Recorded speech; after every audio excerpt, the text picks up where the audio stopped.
Hey everyone, how's it going? Today we are going to play full out aggressive Andromeda. Just like the good old days, we attempt to win, get to 7 agenda points before the corp can set up their win condition. Most corps have an inevitable late game, and we want to get the win before they get there. So we run a very strong burst economy package, very reliable, and then try to close out the game with some burst multi-access cards. Let's see how this goes.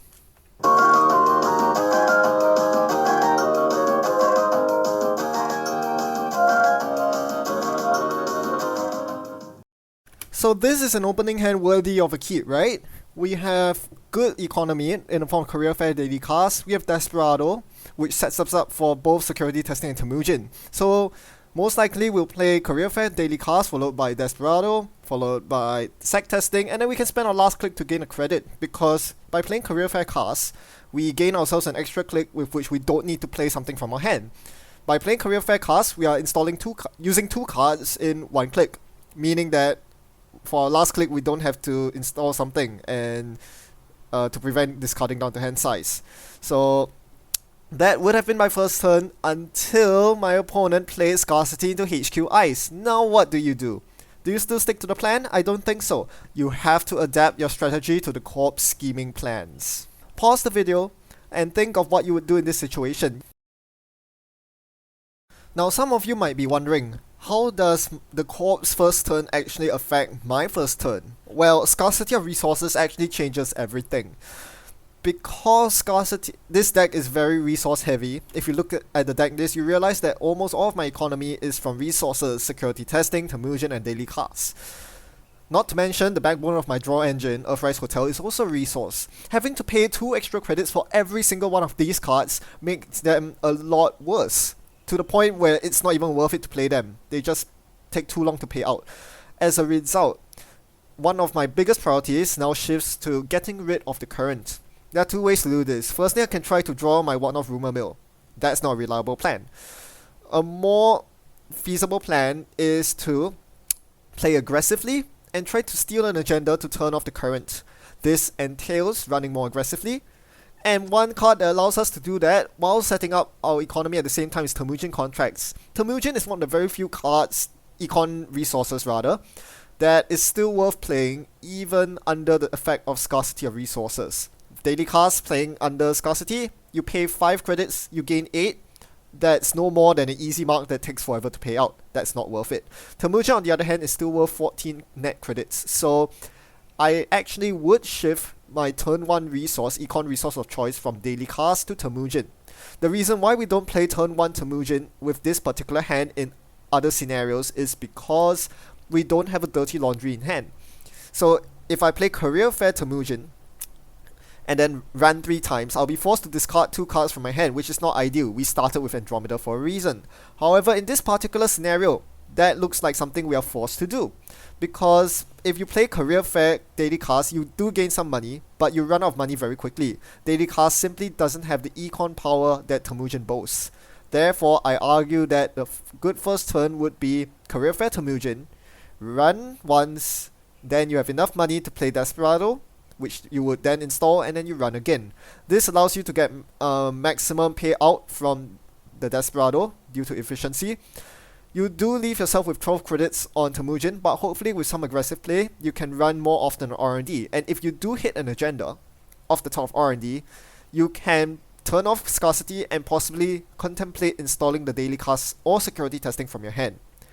This, in my opinion, would be the best line of play. Let's see how it plays out. Click 1 Career Fair Temujin, click 2 Run R&D, see a curtain wall. Now we have enough money to install Desperado, and run 1 more time, getting 2 ticks of Temujin off for a net gain of 2 credits plus 1 from the Desperado. So we end up on 8 credits, 3 more than we start our first turn. Not the most ideal because we have to pitch a single card from our hand, but because we started with all 3 breakers in our hand, Passport, Saker, and Femme Fatale, Killer, Decoder, Fractor, we can afford to pitch 1 special order. So not the best first turn, not the worst either. This forces pressure on our opponent, forcing them to ice up R&D. Now we start drawing to see if we have options. No options there. Security testing is a duplicate. We run R&D, and curiously enough, our opponent doesn't rest the ice.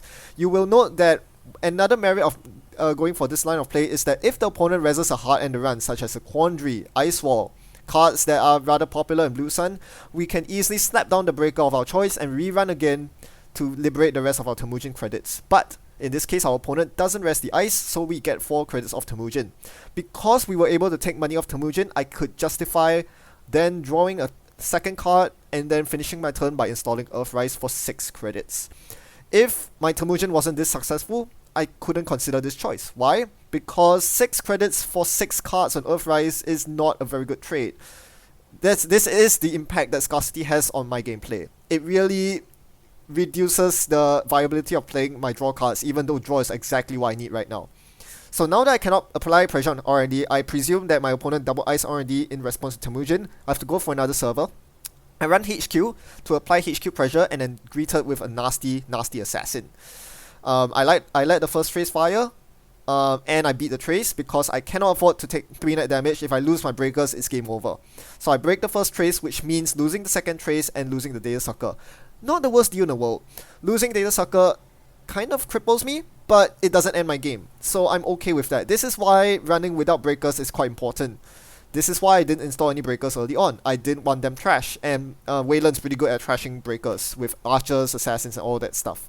Then I rerun R&D because my opponent was down to 1 credit. By resing the assassin, they bankrupt themselves, and I'm now able to capitalize on this opening to run R&D to liberate my entire Temujin with Dirty Laundry, bursting me up to 12 credits, negating the number of credits I paid for the assassin trace. That was worth it. I think that was a very good turn. And I think a lot of people would not have made that turn. They might have simply chosen to take credits and set up the breakers, which would be the wrong play. Why? Because setting up is very difficult under the pressure of scarcity of resources. You would have to pay so many credits, and you're giving the corp time to assemble their money engine. Once they get up to 10 plus credits and start resing curtain walls and the like, you will have a very hard time. This is an aggressive criminal deck. It's only right to place pressure whenever possible. This is why I ran HQ, and that gave me an opening to swing over to R&D to reward myself with Temujin instead. So that was very good for me. This also hints that my opponent has agendas in hand. Otherwise, why would they res the assassin for a single access run? Now I've paused the footage here once more. It's time for you to put your thinking caps on again. My Earthrise Hotel draws me at the start of my turn 2 economy cards, which is always nice to see. I could use some economy right now. Unfortunately, both are run-based, Temujin and Dirty Laundry. Last turn, my opponent re-ice HQ after bouncing the assassin. Who knows what that new ice is, and then played preemptive action to reshuffle the stuff back in archives. That's not too much of a worry, but what is my play here? Think about my objectives right now, think about the cards in my hand, and consider your plan for the entire turn. You can write it in the comment section, you can keep it to yourself. Either way, I want you to pause the video and give it a thought. I'll be revealing my thought process shortly. Okay, so my opponent re-ice HQ. What could it be? Probably the same ice, Assassin. It's a classic Blue Sun trick, and given that Assassin is a painful face check as it is, and I haven't revealed any good answer to Assassin, there is very little reason my opponent wouldn't reinstall the Assassin on HQ. Therefore, HQ is actually a fine server to run. Why do I say that? This is because Assassin's second subroutine is irrelevant. Now that my Data Sucker's in the bin, I have no more programs, so the second subroutine is irrelevant. Only the first subroutine is a problem. 3 net damage. I still don't want to take 3 net damage, but do remember that it is only a trace 5, I have 1 link, so it costs me 4 credits to get past the Assassin as it is. I am not particularly poor, and my opponent isn't rich enough to boost the trace, so I can pay through the Assassin trace. So I can run HQ. That's a viable option, but you will ask me, what's the point of running HQ if you have to pay 4 credits? Well, obviously, I get to access a card, and seeing that my opponent is so insistent on keeping me out of HQ, there must be something in there I should access. Therefore, running HQ would be a good idea. Secondly, if my opponent reses the Assassin, they'll go down to 1 credit again. This means I can point Temujin on R&D or archives and go ham. And when I mean ham, I mean get lots of money between Dirty Laundry and a normal run. That would be perfect. Therefore, my game plan for this turn would be pressure HQ and then swing over to the other two servers. A classic criminal trick to counter the classic Blue Sun tactic. Let's observe how this plays out. We pressure HQ here. Surely my opponent will res the assassin here. They don't know that I have another Temujin ready to go, but they wisely choose not to res. So I see a mid-seasons here, and now I immediately know what kind of blue sun I'm facing against. I'm gonna run again. Now really pressuring my opponent, saying if you really don't res this time, I'm gonna see more cards from your hand. Best defense. Lucky for my opponent, I don't hit any important cards. I know there's something important in there, I'm just not hitting it. Not much I can do about that. So now that I have 7 cards in my hand, I need to start offloading them. What can I play from my hand? I can't play the resources because they are not worth it at all. Sack testing is closed off. Daily cast is only worth 3 credits, so the next best thing I can play is unfortunately my breakers. As I mentioned, installing breakers is not good. When you know there's an assassin on HQ, you really don't want to activate the second subroutine. Not to mention that the 2 breakers I'm installing are neither of them are killers, so I can't deal with the assassin on HQ. This means that running HQ this turn is out of the question. Stop to think again of what you would do this turn.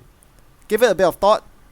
It's quite clear that my opponent's setting up for a scoring remote, and I don't really have inside job, so not much I can do here. I can't really run R&D either. My opponent's getting rich. They could easily res some nasty ice, but so the next best thing I can do is to draw, and thankfully I find a career fair. This softens the blow of installing the cast, so I can now viably install it and watch it pay out. This means I have to trash the sack testing from my hand, which is fine. My opponent knows that I'm on run base Andromeda and has fortified all 3 central, so there's not much point in installing sack testing for this game. My opponent double draws. They must be desperately looking for something. Curious, given that my opponent already found the mid-seasons, the one-off in his HQ. So I'm not sure what to take away from this. I guess they're looking for agendas, but I'm sure my opponent had some agendas in his hand, given that they wanted to res the assassin. Maybe they just wanted to wanted me to suffer the assassin face check punishment, which is fair. Given that my opponent did not res the assassin on the second turn I attempted to run HQ, perhaps they really are looking for agendas. Whatever the case is, I'm now gonna draw up, play the show gamble.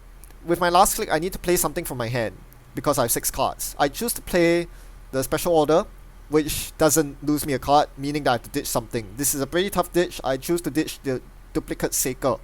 Pretty risky play, because if I get hit by a Marcus Betty or something that trashes my barrier breaker, I'm done for. But I have to do it. There's nothing else in my hand I can trash, and I choose to play the special order here because if I want to pressure HQ here, I can easily play Mongoose, pressure HQ. Something like a legwork run, which I just drew. Legwork's pretty important here. With legwork, I can see 3 cards from his hand and potentially turn off the scarcity of resources by stealing an agenda. Of course, this is not exactly what I want to do right now because I know the mid-season threat is on and I don't have any solutions against mid-season. No Film Critic, no Plascrete. Only On the Lamb, which doesn't help me at all. Now my opponent goes for the Oaktown score here. Do you contest this remote server? And think of a reason why you should or should not run the server. Please pause the video now and give it some thought. So as I mentioned earlier, there's the mid-season threat online and I have no solutions in my deck. Therefore, it's not really appealing for me to steal this agenda. However, if I don't, my opponent will simply take their leisurely time to advance this Oaktown while gaining money. This is not good for me at all. Blue Sun will snowball out of control while I'm still suppressed by scarcity of resources. I need to steal an agenda sooner or later because I cannot keep up with my opponent's econ engine if they have something that they can simply hit for 2 credits per click. So I need to kind of contest this Oaktown, and the best way to go about doing this is to force my opponent to res multiple ice this turn. The reasoning is, if I only force them to res the remote ice, they can simply bounce it back, therefore not losing any credits at all, which gives them enough money to mid-season me, whereas I have to break their ice, whatever it is, costing me money to break and potentially having to install a breaker, be it the Mongoose or the Fem. This puts me at an econ disadvantage and leaves me open to the mid-seasons. Therefore, the best route for me is to pressure multiple servers, force multiple ice reses, thereby reducing Blue Sun's ID's effectiveness, because that's their main weapon they're leveraging on to enable the mid-seasons. With all that said, the first move here is to go for the remote, forcing the ice res. They can't leave this unres, otherwise I'll steal the agenda and click for credits. They show a curtain wall. Now normally I would bounce off here and run other servers, because now my opponent's down to 1 credit, I can easily abuse other servers. But then, I realized that my barrier breaker of choice is not Paperclip, it's Saker. Saker has an ability that allows you to de-res ice. What if I de-res this 14 cost curtain wall that my opponent painstakingly clicked for credits to res? If I do that, my opponent cannot mid-seasons me and I steal their agenda. That's insane! And I turn off scarcity of resources. Whoa, suddenly this looks really good. I'm gonna break this ice and happily send the bird back to my hand.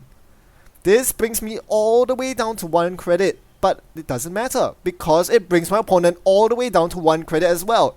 Whoa, big plays! Nah, that's my opponent's mistake for attempting to score behind a curtain wall, knowing that I'm running Saker as the barrier breaker.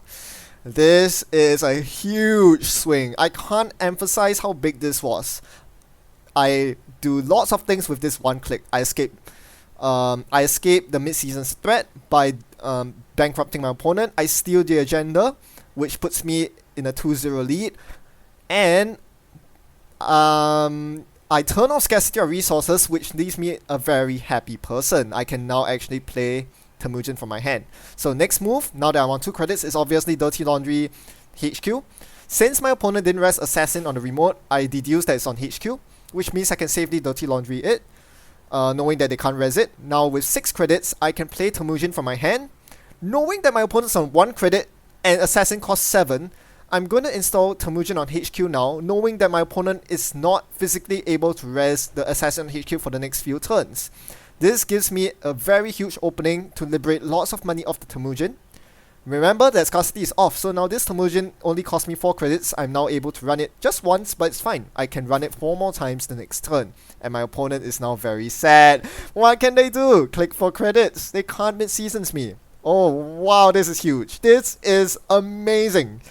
This one turn changed the game. Now, what do? 4 credits, enough to res Assassin? No, let's go for HQ. Let's see if my opponent switched out the Assassin for cheaper ice. We run. Nope, they can't res it. Alright, so that's almost certainly the Assassin. We see mid-seasons. What do we do here now? Since you can't res your ice, let's play the legwork. This is why I didn't play legwork first click. If I did and they res a barrier on me, I'll be very sad. By testing the waters first, I'm now able to confidently legwork and steal an Atlas while at it. Now I'm up 4-0. I see the scarcity in their hand. That's got me a bit scared. I do not like seeing scarcity there because they will almost certainly play it again, meaning that my resources will be expensive again. So I do want to get another resource on the table ASAP before they get scarcity up online again. So my opponent clicks for a couple of cards and then plays scarcity here. Alright, so scarcity is actually not the worst right now because now I'm super rich from the Temujin and my opponent once again cannot threaten Assassin money, so I'm just gonna run HQ again. Let's see what I see here. Oaktown, woohoo! 6-0. I've just turned off the mid-season threat. I'm on 23 credits, my opponent's on 4. They can't mid-seasons me next turn, meaning that mid-season's off for the rest of the game because the next agenda steal wins me the game. Now I'm not just going to run HQ, Hammer HQ here. I know that his hand's probably empty. I've emptied HQ out of all the cards because with legwork you can place that kind of pressure. If they can't score the agendas, I'm going to steal all of them from hand. So the next logical place to go is R&D. I expose the outer R&D ice with Deuce's Wild and realize it's a hive. They are 1 credit short of resing it. So this is my opponent's mistake, leaving themselves with too few credits to res the hive on R&D. This allows me to run R&D. If my opponent showed an ice they were able to res on the outside of R&D, something like Ice Wall or Ice Wall, some barrier basically, or maybe a Cobra, I would have to be forced to run HQ instead. But that's the beauty of it.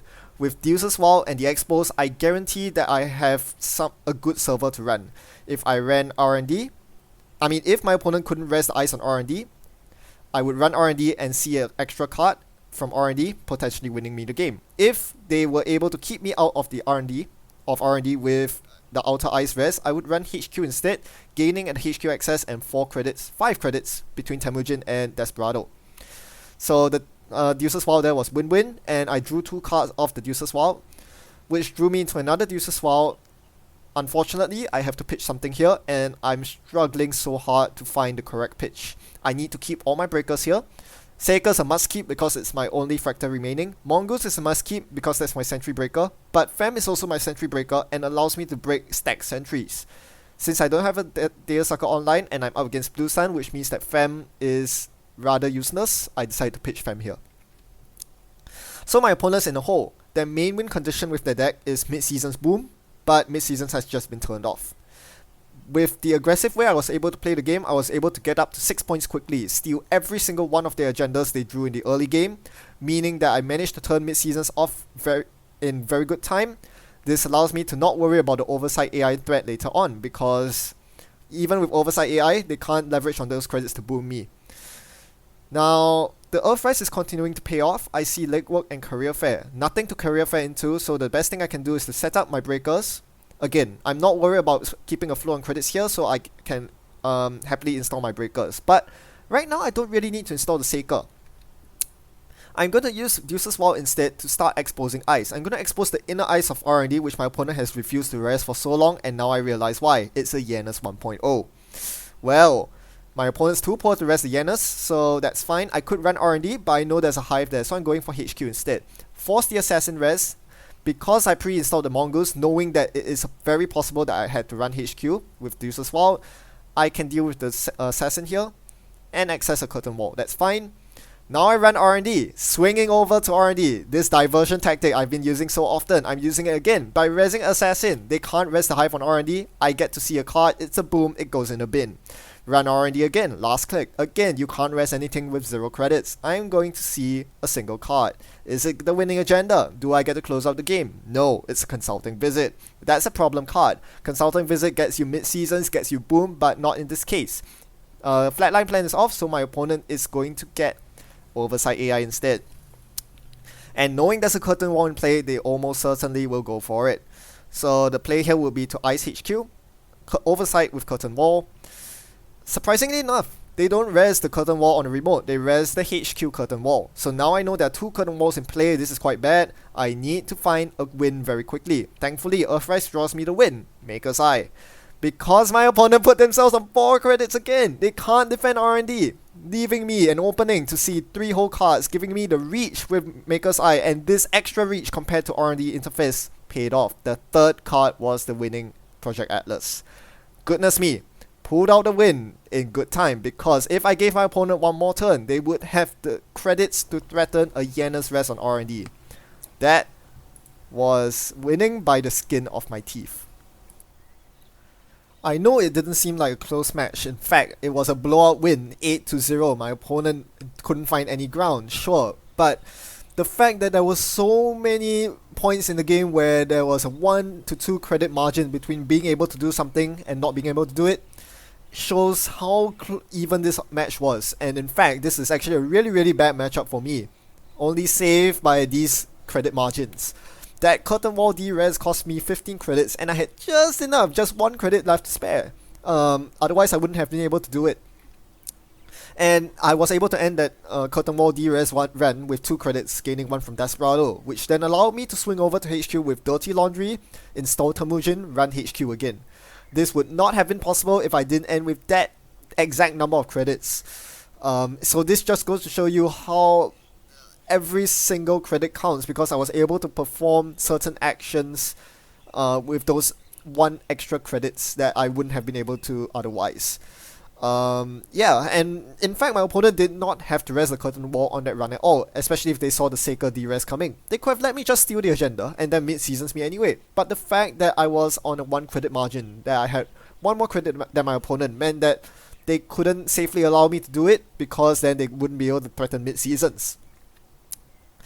Also on the R&D runs, I knew that there was a hive on R&D from the Deuce's Wall expose, and the fact that my opponent kept ending their turn on 4 credits, that was a 1 credit margin between being able to defend R&D and losing agendas from it. They leaked too many accesses on R&D, and I was able to close out the game in good time.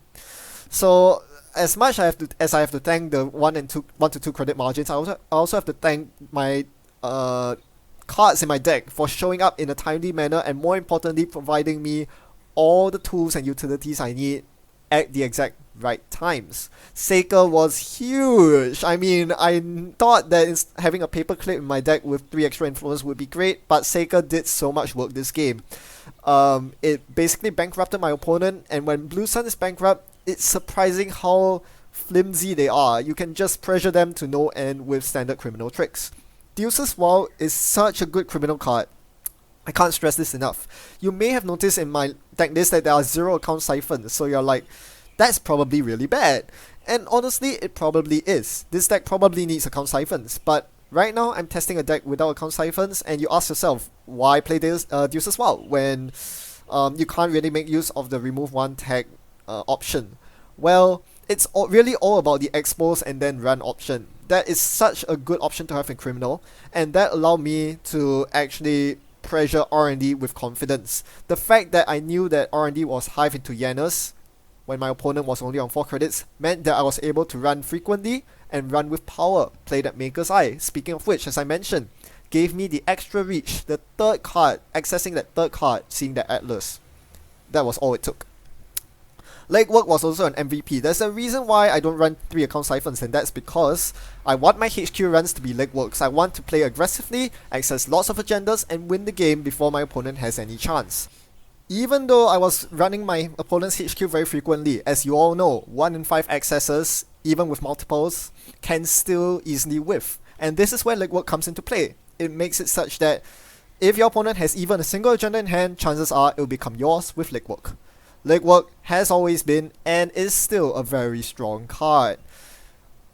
Even though it doesn't see much play nowadays, I still think it's very strong and definitely a worthy include in any criminal deck. This game showed it. It allowed me to get up to match point and made the game a lot easier for me, knowing that I just needed 1 more good access to close out the game. So that's Andy versus Blue Sun for you. Not the best matchup for Andromeda at all, especially since I don't pack employee strikes, but this game somehow worked in my favor by just the slimmest of margins. That was a very exhilarating game. I hope you enjoyed it as much as I did. You probably can tell from the passion of my voice, can't you? Well, that's how it is. This is Netrunner for you, folks. Thanks for watching. Happy net running. I'll see you around.